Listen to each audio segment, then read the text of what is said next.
Heating and cooling curves. अब ये states of matter के अंदर हमने हीटिंग एंड कूलिंग कर्व्स को स्टडी करना है। अब हीटिंग एंड कूलिंग कर्व देखिए, मैं यहाँ पे आपके सामने एक कर्व बनाता हूँ। उसको फिर हम स्टडी करते हैं और उसको फिर हम देखते हैं किस तरह प्रोसेस होता है।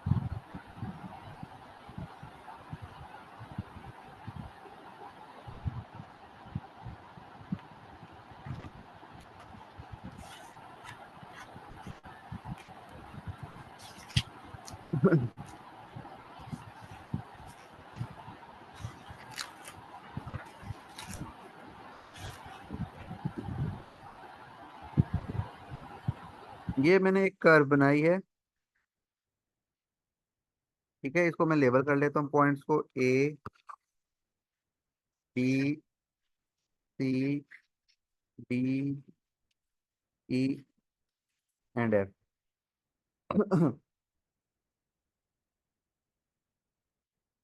अच्छा, अब हमने जो स्टडी करना है कर्व की, तो सबसे पहले आपको ये देख के समझ लेना चाहिए कि हमने दो ही कर्व्स पढ़नी है, एक है हीटिंग कर्व और एक है कूलिंग कर्व।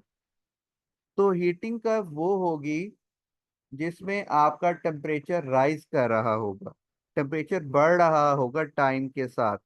तो मुझे ये बताएं, इस ये जो मैंने कर्व ड्रॉ की है, इसमें टेम्परेचर राइज है या डिक्लाइन है? राइस कर रहे थे। राइज कर रहा है।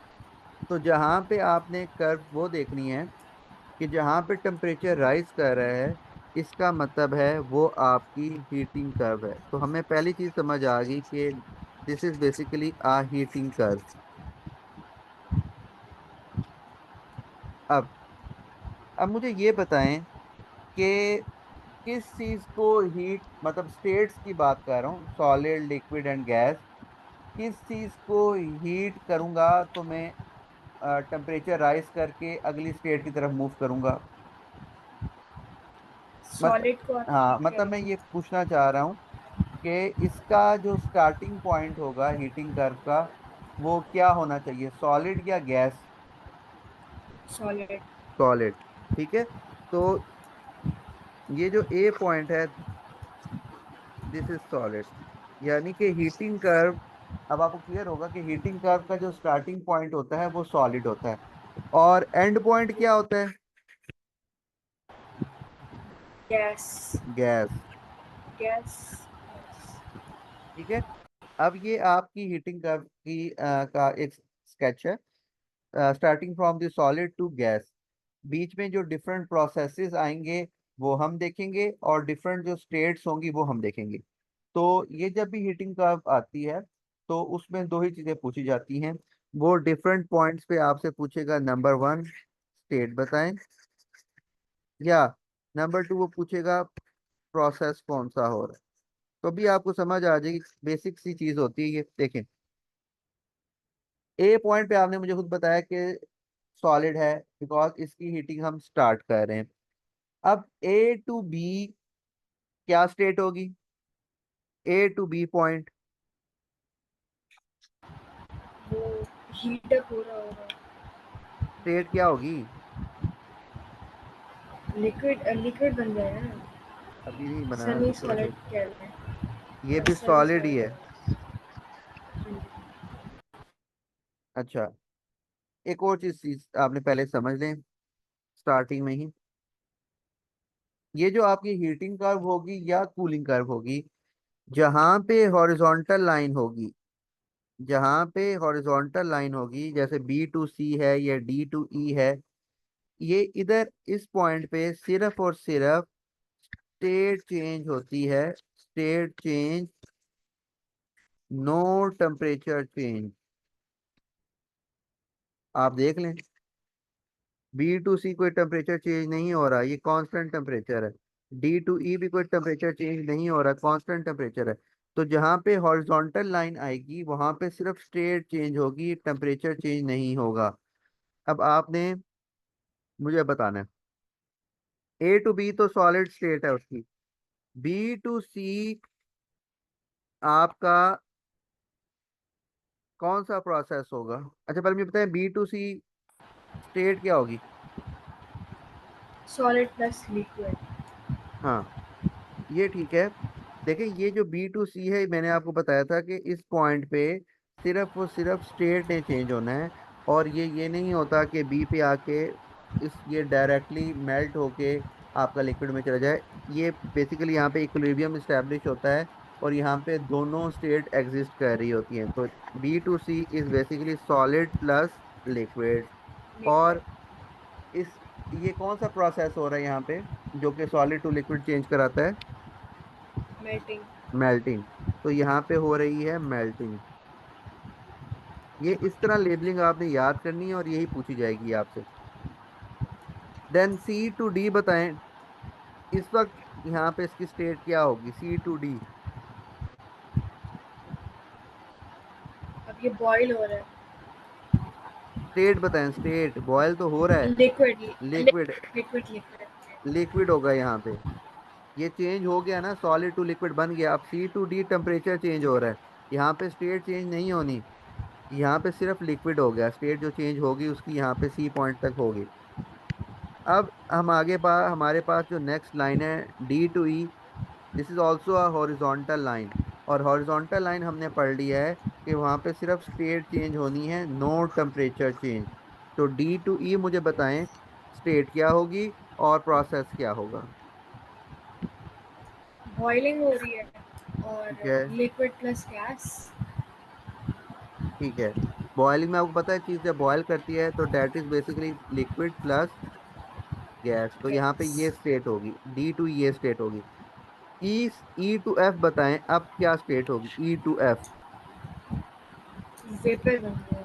हाँ, तो क्या गैस कह सकते हैं ना मुझे? गैस गैस हो गया। हाँ, वेपर्स तो स्टेट नहीं है ना, आपने गैस लिक्विड और सॉलिड की फॉर्म में बताना है। तो गैस, लिक्विड एंड सॉलिड।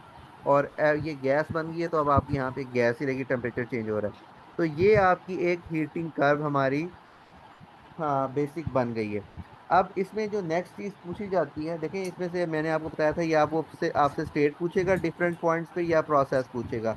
तो ये दोनों, इस कर्व को आपने ध्यान से देख लेना है कि बेसिकली उसकी डिमांड क्या है, वो क्या मांग आपसे डिमांड कर रहा है कि आपने स्टेट बतानी है या प्रोसेस बताना है। तो इसको आपने ध्यान से देख लेना है, because cooling curve is similar to that of heating curve, बस उसमें टेम्परेचर डिक्रीज होता है।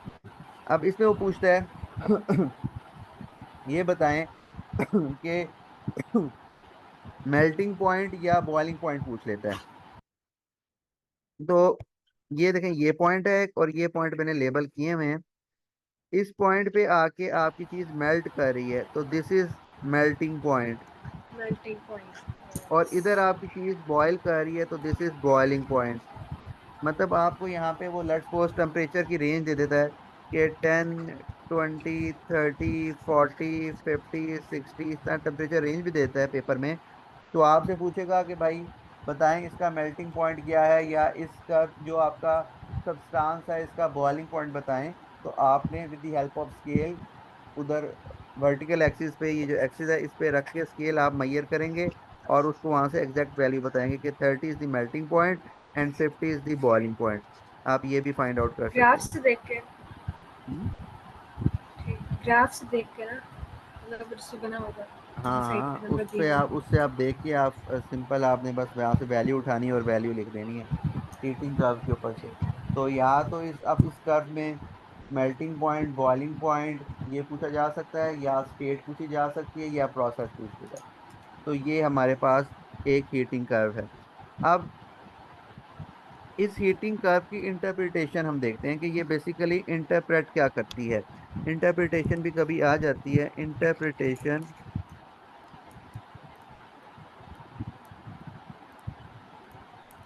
ऑफ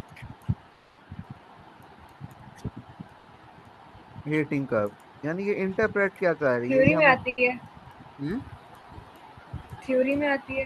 हाँ, थ्योरी में आपसे पूछ सकती है ना, कोई एक पॉइंट वो आपसे 2 to 3 मार्क का पूछ सकता है ना। इंटरप्रेट समझे कि आपको सिंपल समझ आ जाएगी क्या हो रहा है। ये आपको हीटिंग कर्व दे दी है। अब वो ये बेसिकली बताना चाह रहा है कि A to B आपका सॉलिड है, इस वक्त हीटिंग स्टार्ट हुई है। तो हम जो हमने शुरू में पढ़ा था ना कि सॉलिड को जब हम हीट करते हैं तो उसके पार्टिकल्स के दरमियान डिस्टेंस वो वाइब्रेट करते हैं, पार्टिकल्स के दरमियान जो फोर्स ऑफ अट्रैक्शन होती है वो वीक होती है और पार्टिकल्स एक दूसरे से दूर होना शुरू होते हैं। ये इंटरप्रिटेशन है कर्व की। इसको हमने जो हमने पहले पढ़ा था उसको हमने इस कर्व के ऊपर अप्लाई करना है। That is basically the interpretation of curve, heating curve. अब देखें क्या हो रहा है, ए टू बी क्या हो रहा है। ए टू बी में आपका सॉलिड हीट हो रहा है। सॉलिड जब हीट होगा तो बेसिकली उसके पार्टिकल्स की एनर्जी बढ़ेगी, काइनेटिक एनर्जी बढ़ेगी। काइनेटिक एनर्जी बढ़ने से पार्टिकल्स की वाइब्रेट करेंगे, वाइब्रेट करेंगे तो उनके दरमियान जो स्ट्रॉन्ग फोर्स ऑफ अट्रैक्शन थी, या आप कह लें इंटरमॉलिक्यूलर जो फोर्स है पार्टिकल्स की, जैसे हमने पढ़ा था ना सॉलिड के बारे में, ये सॉलिड के पार्टिकल्स इस तरह अटैच होते हैं, टचिंग ईच अदर। सेपरेशन की क्या होती है, close together, pack together, tightly pack together, या टचिंग होती है। तो जैसे जैसे हम इसको हीट करेंगे इनके दरमियान जो फोर्सेज है इंटरमॉलिक्यूलर फोर्स, ये वीक होना शुरू हो जाएगी। इनके दरमियान स्पेस बढ़ना शुरू हो जाएगी पार्टिकल्स के दरमियान। टेम्परेचर बढ़ने से एनर्जी बढ़ेगी, काइनेटिक एनर्जी, काइनेटिक एनर्जी बढ़ने से वाइब्रेशन बढ़ेगी, वाइब्रेशन बढ़ने से इनके दरमियान जो फोर्स ऑफ अट्रैक्शन है या इंटरमॉलिक्यूलर फोर्स वो वीक होगी और पार्टिकल्स एक दूसरे से दूर होना शुरू हो जाएंगे। तब ये सारा काम हो रहा है ए टू बी के अंदर। ये सारा हो रहा है बी पे जाके आपकी चीज, आपका मेल्टिंग पॉइंट आ गया। अब मेल्टिंग पॉइंट पे आपके आपके पार्टिकल्स, सॉलिड वाले पार्टिकल्स एक दूसरे से दूर हो चुके हैं। ठीक है। तो बी टू सी आपकी सिर्फ स्टेट चेंज हो रही है। यहाँ पे आपका प्रोसेस कंप्लीट हो रहा है मेल्टिंग का, जो मेल्टिंग हो रही है। देन ये बी टू सी ये काम होना है। सी टू डी पे आए, सी टू डी में आपका जो लिक्विड है अब वो है। अब लिक्विड अब आपका टेम्परेचर राइज कर रहा है लिक्विड का। तो जब टेम्परेचर लिक्विड का राइज करता है तो बेसिकली अब लिक्विड के जो पार्टिकल्स हैं, जो उनके, अब ये सॉलिड था, अब सॉलिड के बाद ये चीज बन गई लिक्विड। इस तरह पार्टिकल्स उसके एक दूसरे से थोड़े दूर होते हैं, लेकिन उनके दरमियान वीक फोर्स होती है, वीक फोर्स या वीक इंटरमॉलिक्यूलर फोर्स आप कह लें। अब जब फर्दर लिक्विड को मजीद हीट करेंगे तो जो पार्टिकल्स के दरमियान थोड़ी बहुत फोर्स ऑफ अट्रैक्शन है वो भी खत्म हो जाएगी, और वो पार्टिकल्स जो से हैं गैस के अंदर far apart from each other हो जाते हैं, बहुत दूर हो जाते हैं, जिनके दरमियान नेग्लिजिबल फोर्स ऑफ अट्रैक्शन होती है, बिल्कुल खत्म ना होने के बराबर होती है। इसलिए ना गैस का ना रेगुलर शेप है ना कोई वॉल्यूम है, गैस की नहीं होती, हमने पढ़ी ये चीजें सारी। तो ये अब आपकी चीज, ये काम होता है सी टू डी जो हीट लिक्विड हो रहा है, और डी टू ई जाके जहाँ पे आपका बॉइलिंग पॉइंट आ जाता है वहां पे पार्टिकल्स के दरमियान इंटरमॉलिक्यूलर फोर्सेस निग्लिजिबल हो जाती हैं, खत्म हो जाती हैं, और आपका जो सब्सटेंस है वो गैस में जा रहा है। तो that is the boiling point, और उसके बाद वो गैस बन जाएगी। तो ये आपको पता है कि गैस के पार्टिकल्स की सारी जो रैंडम मूवमेंट, ठीक है, और उनका रैंडम मोशन, और उनकी कोई रेगुलर पैटर्न नहीं होता, वो सारी चीजें जो गैस के लिए अप्लाई होती हैं। तो ये हमने इस कर्व्स को इंटरप्रेट किया, यानी कि हमने जो हमने सारा कॉन्सेप्ट था बेसिक, जो हमने स्टार्ट में पढ़ा था गैस, सॉलिड्स और लिक्विड का, वो हमने इस कर्व पे अप्लाई किया है कि किस तरह ये हीटिंग कर्व पे अप्लाई किस तरह ये होता है।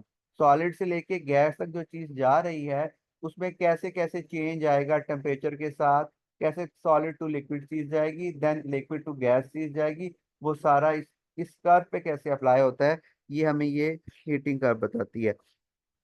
फिर एक चीज होती है, ये तो इंटरमॉलिक्यूलर फोर्स होती है जो कि फोर्स होती है बिटवीन द पार्टिकल्स।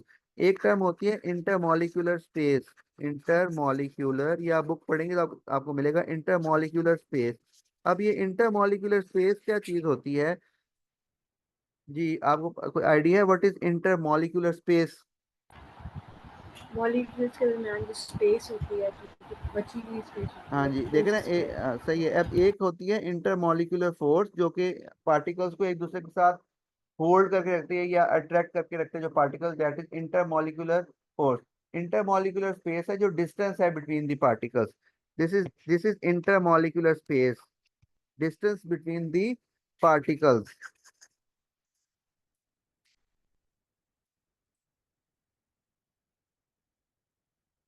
ये अब ये कैसे अप्लाई होता है उसको देखें। सॉलिड्स के दरमियान सॉलिड का पार्टिकल एक दूसरे के साथ बिल्कुल अटैच हैं तो उस वक्त इंटरमॉलिक्यूलर स्पेस उनमें नहीं है, ना होने के बराबर है। जैसे जैसे टेम्परेचर बढ़ रहा है तो इंटरमॉलिक्यूलर स्पेस बढ़ रही है, लिक्विड में इंटरमॉलिक्यूलर स्पेस ज्यादा है as compared to solid. Then in case of gas, gas के अंदर आपकी इंटरमॉलिक्यूलर स्पेस बढ़ जाती है, पार्टिकल्स और एक पार्टिकल से दूसरे पार्टिकल के दरमियान स्पेस बढ़ जाती है। तो ये इस तरह इंटरमॉलिक्यूलर फोर्स और इंटरमॉलिक्यूलर स्पेस का इफेक्ट आता है डिफरेंट स्टेट्स के ऊपर। दैट इज सॉलिड, ये आपके लिए लिक्विड के लिए आ जाएगा, और ये आपकी गैस है। तो ये दो टर्म्स इंपॉर्टेंट थी जो समझानी थी। और ये किस तरह आपकी हीटिंग कर्व के ऊपर अप्लाई होता है, ये इस तरह आपके पास आ रहा है। जी बेटा, क्वेश्चंस पूछें।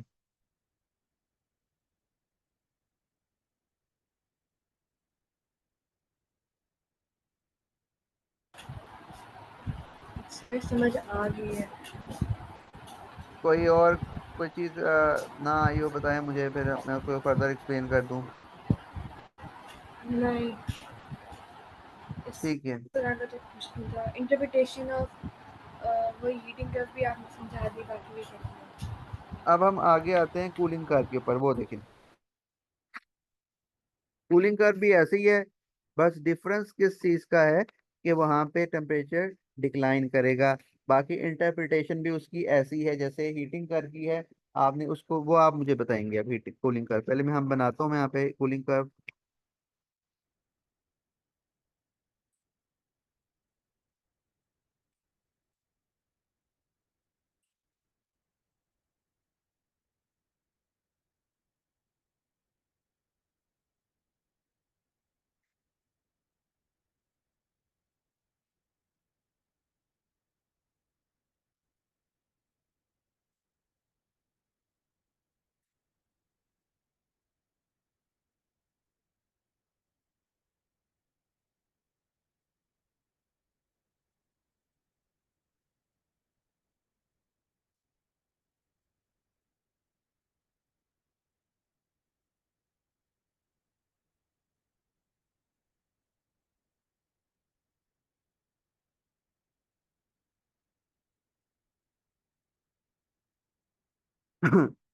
जी बेटा, ये आपके पास आ गई एक कूलिंग कर्व। अब ये कूलिंग कर्व में सबसे पहले आपने जो चीज़ देखनी होती है कि कूलिंग का मतलब है टेम्परेचर लो हो रहा है। तो आपके ख्याल में इस कर्व का टेम्परेचर लो हो रहा है? यस, वो डिक्लाइन करते जा रहा हाँ, है। डिक्लाइन कर रहा है टेम्परेचर, टाइम के साथ टेम्परेचर डिक्लाइन कर रहा है। तो ये बता रहा है कि आपकी ये कूलिंग कर्व है, ये हमने आइडेंटिफाई कर लिया। अब मुझे बताएं कि इस कूलिंग कर्व का स्टार्टिंग पॉइंट क्या होगा और एंड पॉइंट क्या होगा। सॉलिड होगा और एंड लिक्विड होगा। नहीं नहीं नहीं, नहीं, जरा सो, लिक्विड होगा स्टार्टिंग पॉइंट। लिक्विड होगा स्टार्टिंग पॉइंट। और जो कूलिंग करते हैं ना, कूलिंग कर्व कूल डाउन में, करेगा। कूलिंग, यहाँ पे स्टार्टिंग पॉइंट सॉलिड था, एंड पॉइंट क्या है, गैस। हीटिंग कर्व में, तो कूलिंग कर्व में जी, क्या होगा, किस चीज को आप देखें, कूल स्टार्ट कर, स्टार्टिंग पॉइंट इसका गैस होता है लिक्विड को कूल करे ना। और और एंड पॉइंट इसका सॉलिड होता है। ये कंप्लीट कूलिंग कर्व है गैस टू सॉलिड के लिए। ये आपको पेपर में शॉर्ट भी आ सकती है, आपको सिर्फ लिक्विड टू सॉलिड या गैस टू लिक्विड वाली भी आ सकती है, वो भी हम प्रैक्टिस करते हैं। फिलहाल हम इसको कंप्लीट स्टडी करते हैं कि क्या होता है। अब आपके पास स्टार्टिंग पॉइंट गैस है। अब देखें, हमने एक चीज पढ़ी थी कि अगर आपके पास हॉरिजॉन्टल लाइन होगी तो स्टेट चेंज होगी, नो टेम्परेचर चेंज, और अगर वर्टिकल लाइन होगी तो टेम्परेचर चेंज होगा। अब ए टू बी आपकी स्टेट गैस है, गैस को आप कूल डाउन कर रहे हैं, ठीक है। बी टू सी आपका कोई ना कोई स्टेट चेंज हो रही है। तो बी टू सी कौन सी स्टेट है बताएं, और प्रोसेस भी बताएं, जल्दी से सही बताना।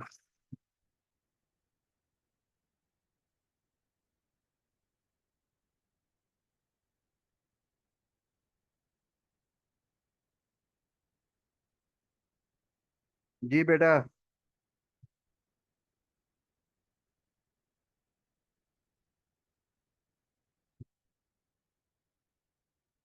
B2C आपकी। आवाज आ रही है सर? हाँ जी बताएं, B2C क्या स्टेट है? गैस प्लस लिक्विड हो गया। प्रोसेस क्या है? प्रोसेस कूल डाउन कर रहे हैं, कंडेंसेशन हो रही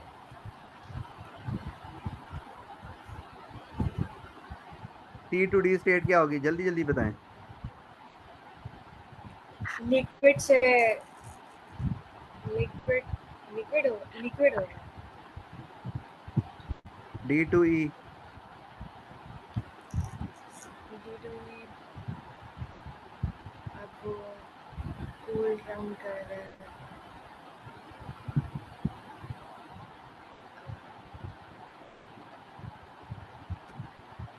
इसमें क्या सोचने वाली बात है इतनी बच्चे। फ्रीजिंग है। हाँ ना, फ्रीजिंग है फ्रीजिंग ना। स्टेट बताएं। सॉलिड। सिर्फ सॉलिड। फ्रीज हो गया ना सॉलिड। आपको मैंने क्या बताया, ये जो हॉरिजॉन्टल कर्व है इस पे दो स्टेट्स आनी है, यहाँ पे गैस प्लस लिक्विड था, यहाँ पे क्या होगा? लिक्विड और ये होगा liquid plus solid plus liquid. और ये आगे यहाँ पे सॉलिड आ गया। तो ये आपकी कूलिंग कर्व है।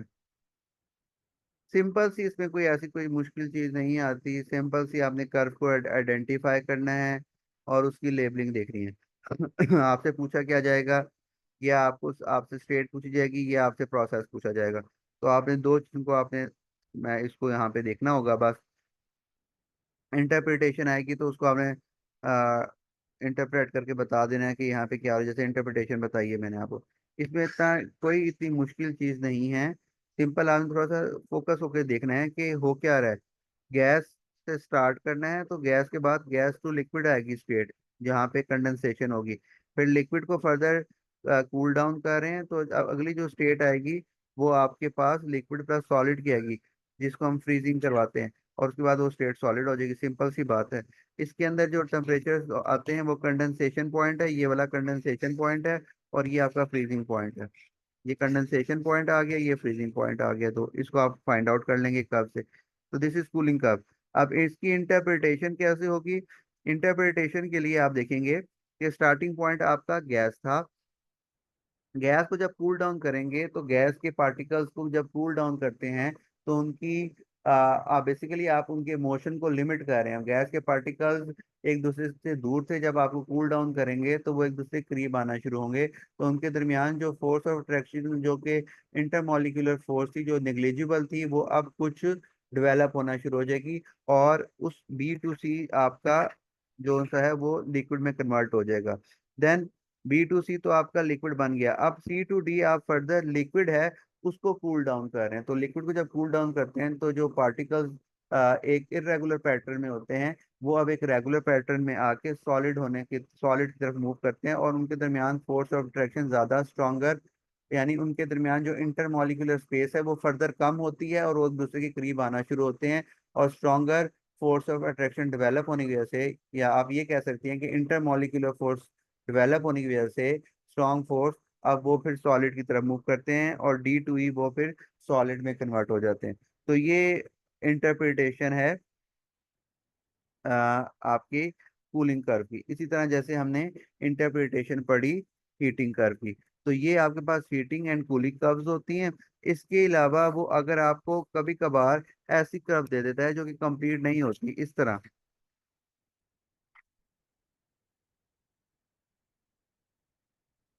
ये कर्व आ जाएगी। अब मुझे बताएं कि कर्व कौन सी है, हीटिंग या कूलिंग?